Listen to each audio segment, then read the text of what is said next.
الصلاة والسلام طرفنا أن رسول الله صلى الله عليه وسلم قال إن حوض ما بين عدن إلى الشد بياضا من اللبن وأحلى من العسل أكويبه كعدد نجوم السماء. چې د کم دي کې چې دي اکواب دي کنه کوبونه پیژندې اکویب تیل شي چې د هغو له مقدار د ستورو برابر وي. من شرب من شربة لم يظمأ بعدها ابدا چې یوځي له اوبه ترېنه څوک وڅښي کنه هغه بیا نه تږېږي. و اول من یردها علی فقراء المهاجرین الدنس ثیابا شنو ول ما ته څوک رسي ته هغه حضی کوثر ته فقرا مهاجرین بل رزي خاګنه شاو کپړونه چې الدنسو ثیابا دانس وی کنه به دنس رسی جمعه چې هغه له کپړې بخیرنی والشعث رؤوسا او ببرسری نه سم اسد ده چې هغه دومره زیب و زینت ته خیال نه وکنه خیرت ډېر په نظر کې اچولی وخا کنه هغه دی وجه نه دومره نه پرېږدل. الذین لا ينکحون المنعمات یا المنعمات دا کسان دي چې هغه ښځو سره ودونه نه کوي چې هغه شي ډېرې په نازو نخورو کې اوسي. ولا یفتح لهم السدد او هغو دپاره دروازې نه کولیږي. دروازه غریب سړي ته څوک کولوي؟ السد جمع ده. قال مختی چې په بکا عمر سې وجرد حتی اخزولت لحیته ګیره مبارکې لنده شو. ثم قال وی چې لکني قد نکحت المنعمات چې ما خو منعمو ښځو سره م واده کړی دی. منعمات لفظ هم راغلی دی وځي کې لکني قد نکحت المتنعمات دی فاطمه بنت عبدالمالک سره نکاح کړی که نه هغه بنت الخلیفه وه او نیکۍ خلیفه تېر شوی سید داسې نور پسې ځه مروان که نه انده شتي ول کومرونو وغیره سلیمان یزید شام ولید دا خلفا و کنه سیده لکه یو شاعر ویلی دی په باره کې بنت الخلیفة جدها خلیفه زوج الخلیفة اخت الخلائف.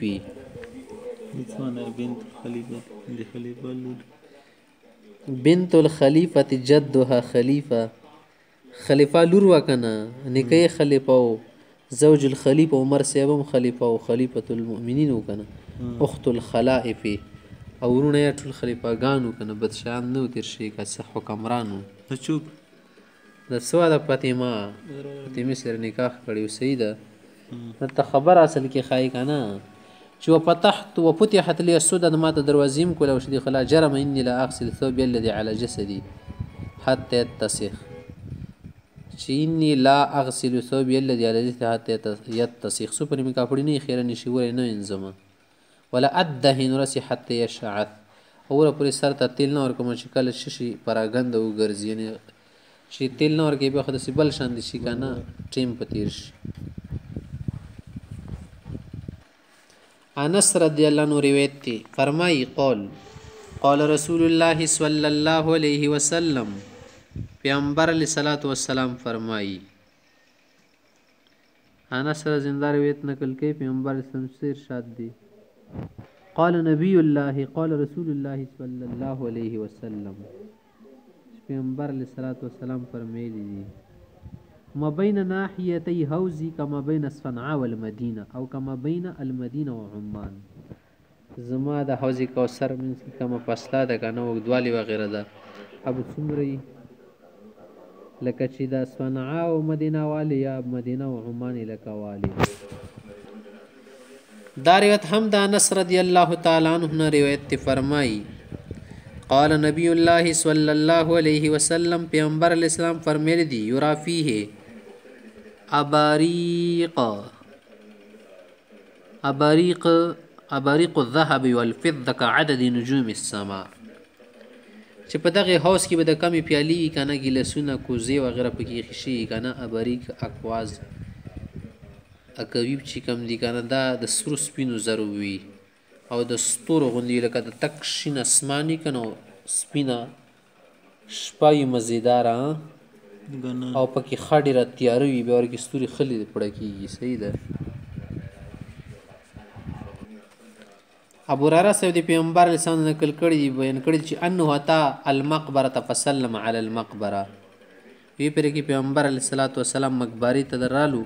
او سلام یې وکړو مقبرې ولا خلکو نه فقال السلام علیکم دار قوم مؤمنین وان ان شاء الله تعالی بكم لاحقون چې موږ به در پسې درځو کنه. ثم قال به وفرمیل چې وددنا ان قد رأینا اخواننا چې دا شو کېږي موږ ته چې د موږ خپل وروڼه کتلي وه. قال یا رسول الله اولسنا اخوانکم ستا وروڼه نه یو که څه یعنې د کوم کسان تېر شوي د پارې کې ورته ووایي چې ارمان لکه دا موږ کتلي وه که نه سړي ته بس کېږي دا خواهش چې موږ تا وروڼه نه یو که څه. قالو فرمایل چې نه نه یا داسې کېدل چې قدرین اخواننا لکه کم مخته راتلونکي څه یي وفات نه بعد. دوی فرمایل چې نه نه انتم اصحاب تاسو خو زما ملګري و اخواني الذین یتون من بعدي دا خو نور کسان دي وروسته پیدا کېږي. وانا فرتکم علی الحوض او زه به حوض کوثر باندې تاسو انتظار کې وم ښه نه. قال یا رسول الله صحابه وفرمیل ای د خدای رسوله تپوس یې وکړو کیف تعرف ته به دا څنګه پېژنې من لم یأتي من امتک چې اوسه پرې څوک پیدا شوي نه. قال ارأیت لږ ماته دا وښیه لو ان رجلا له خیل غر محجله بین ظهرنی خیل دهم بهم چې یو سړی وي مثلا هغه دپاره محجلو غر واسیانو سره نه داسې واسیانو سره چې خپو کې سپینې پاټې وي که نه او دا ټنډې کې سپینې پاټې وي دا که تور واسیانو منځ کې یا تور واسیان دې لیدلي هغو منځ کې دی پېژني که نه پېژني. علم یکن یعرفها پېژني که نه پېژني. قالو بلا ولې نه پېژني. قال وی فرمیل فانهم یاتون یوم القیامة غرا محجلین من اثر الوضوء چې دا به هم داسې وي ښه زما امت ولا خلق غر محجل رضی قیامت رضی او دا د سول اثار به وي ښه. قال انا فرتكم على الحوض ثم قال به فرمایل شي لا یزادن رجال عن حوض كما یزاد البعیر الضال چې داسې ځنه کسان وي زما د یوسې کسر نه به منې کولی شي لکه څنګه ورک شوي اوښ منې کولی شي. فانا انادیهم الا هلمو زه به لواز چې راشئ راشئ دلته په یقال مدرې شي نه نه انهم قد بدلوا بعدک چې دغو تا نه بعد تا سنت طریقو کې تبدیلی راوستلي ولم یزالو یرجعون علی عقابهم د خرسته کېدلو دین خبرونه. فقولو زه به ان شاء الله الا سحقا سحقا چې